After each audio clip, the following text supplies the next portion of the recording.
Hey guys, Brian, Snowwalker Bushcraft, and today we're going to continue on with my winter loadout, and I'm going to show you the gear, or actually the clothes, that I brought specifically for when I go out and I did my hiking up there in the Adirondacks. So stick with me. For my socks, no matter what I was wearing, whether it be the mucklucks, the pack boots, or the muck boots, I wore 100% wool, rag wool socks. Okay, several pairs of them, and I actually did carry one extra pair in my pack while I was up there. For my base layers on my legs, I actually wore a pair of Thermomax long johns for my legs. I got these from Cabela's.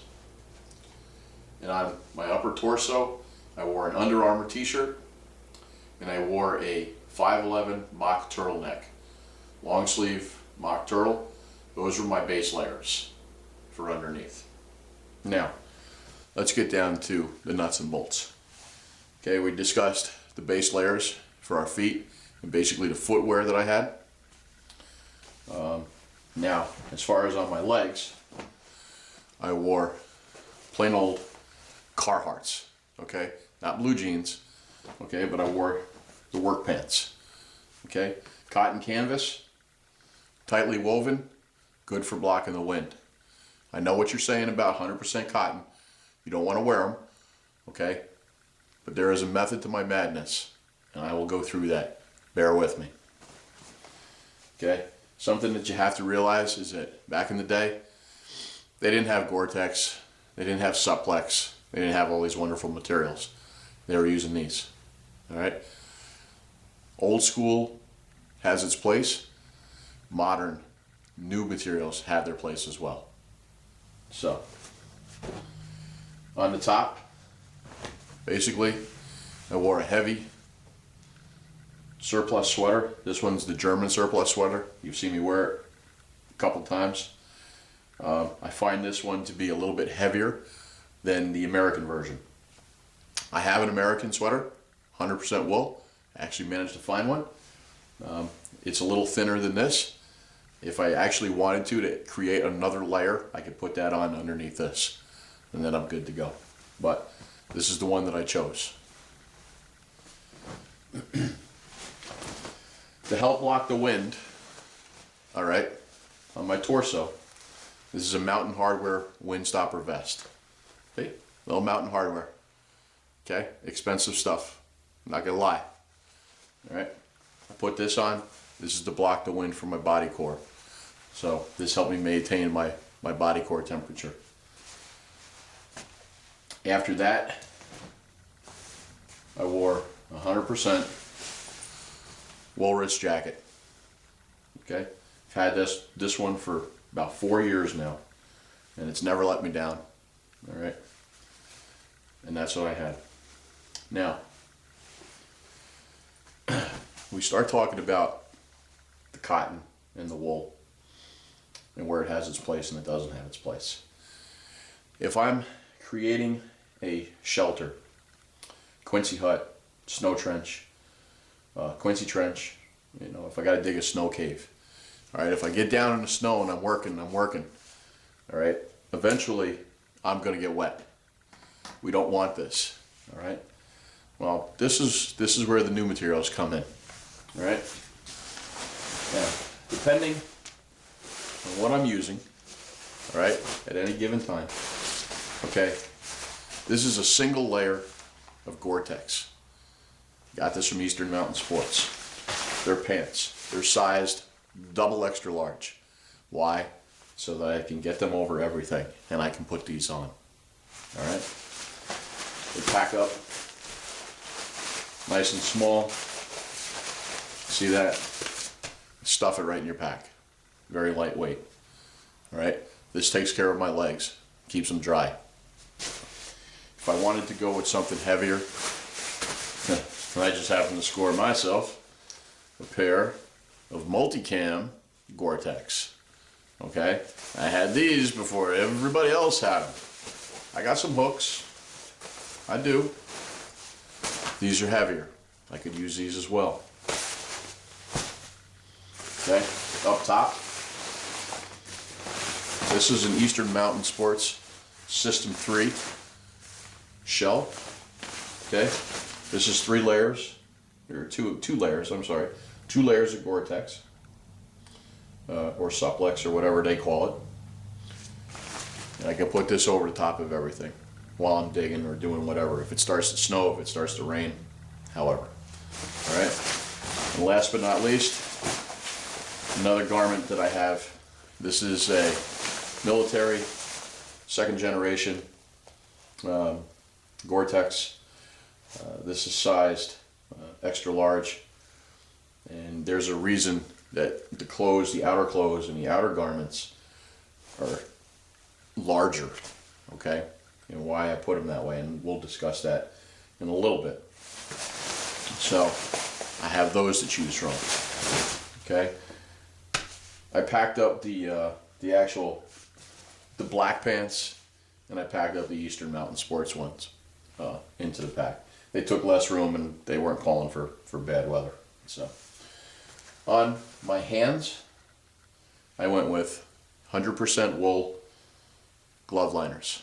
Okay, these are fingerless. I do have ones with fingers. I elected to take these, and then these were in my pack. I have the Military Extreme mitts. Okay, you put them together with a glove liner. They have a fiber-filled glove liner. Okay, your hands are not going to get cold. All right, at least if you have to, you can ball your whole hand up in there. You can throw a hand warmer, chemical hand warmer. You can throw that in there. Keep them nice and toasty. All right, there's synthetic fleece wool on the back. Keep your face warm. Wipe the snot from your face. That's why it's there, folks. All right, something that some people don't do, but I do it, is I tie an idiot string to my gloves or my mitts here. This way I can wear them around my neck, throw them behind my back, and they're there when I need them. You don't have to worry about losing them.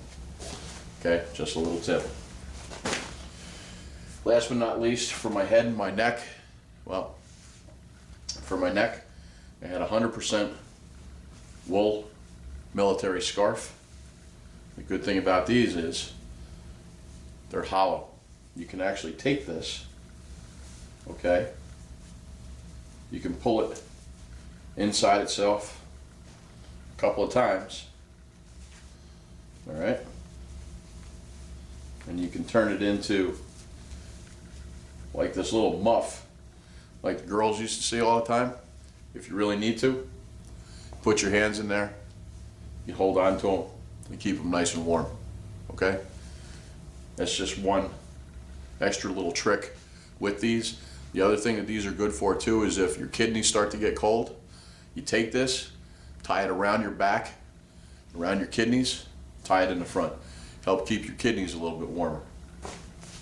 All right, now, this hat, 100% wool hat with a fleece lining to it, okay?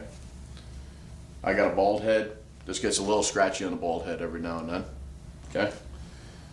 It's got little ear flaps right here, and it's got these cute little Heidi tails. Laugh at this hat all you want. This keeps my head warm, and that's the name of the game.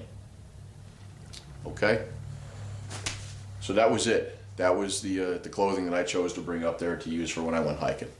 So when we come back, we're going to discuss some of the reasons why I chose what I did and the sizes, and we'll go from there. Okay, so let's talk about the marriage of older gear and newer gear. Okay, and as you can see, I have a nice selection of both. I take advantage of things where I can. What's going to help me accomplish what I need to do? What's going to keep me warm? What's going to keep me dry? Okay, that leads to comfort. That leads to happiness. Your clothing, as we know, is your first shelter.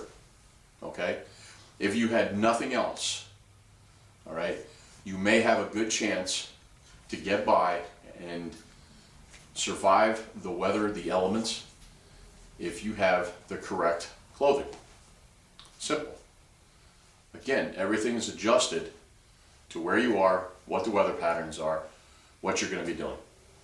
Okay? A lot of these clothes are larger than what I would normally take. The reason for that being is that you need to have freedom of movement. You also need to create dead airspace. And that dead airspace warms up. The easiest way that I could describe that to you is that if you are a diver, all right, divers wear neoprene suits if they're not wearing a dry suit, and that's a whole total other concept.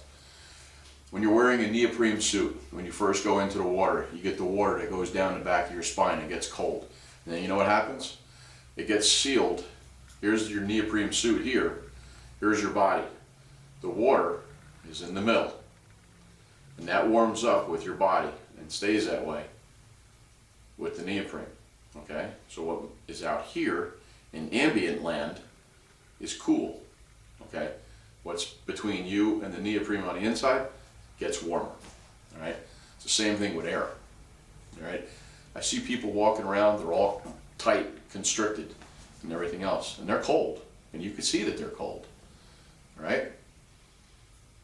Take a tip from the Inuits, the Athapascans, and the Haidas, and the Cree Indians, or any other Native American that was in a cold weather climate. Right? Take a look at their clothing. Take a look at the Eskimos. Okay? Take a look at their anoraks. Take a look at how big they are. They're huge. Okay? They come down practically below their knees. And they're warm. And they're not slow by any stretch of the imagination. Alright? These are things that you want to research. Okay? I have an anorak. I can't show it to you right now because it's actually getting tailored. It's actually getting altered for me right now. I needed some changes done to it. I have one. Alright? They are good. They are an excellent wind garment. If they're not treated, they're not so much for weather, you know. Eventually they'll soak through. The high-tech gear on the outside, I have a military version, I got a civilian version. One's a little heavier duty than the other. Whichever one I want to go with. This is a system, again, like I've said in most of my videos, this works for me, okay? I can't tell you or any of my other subscribers or anybody else that watches this video what works for them. You have to pick and you have to choose because we're all different right down to a cellular level, all right? There's suggestions. So with that, please go out, find out what works for you, okay? Let me know. I'd like to try new things too. If something comes up that I don't know about, hey, I'd like to know about it. And to all my subscribers and other people out there, you know, I really thank you for watching. I thank you for any feedback. You know, if you hit the dislike button, you know, all I know is that somebody didn't like a video. If you don't like it, tell me why you don't like it. All right? This way it gives me feedback, and then I know what to do to try to improve what I'm putting out there. You know, I learn every single day, and I want to learn every single day. I'm not an expert. I don't claim to be an expert. All right? But I do have a basic skill set. Okay? I have actually beyond a basic skill set. And I like learning from people as much as I like throwing stuff out there too. So, you know, this is Brian from Snowwalker Bushcraft. I hope you liked it. Thank you for your views and thank you for your comments. Until the next one, take it easy.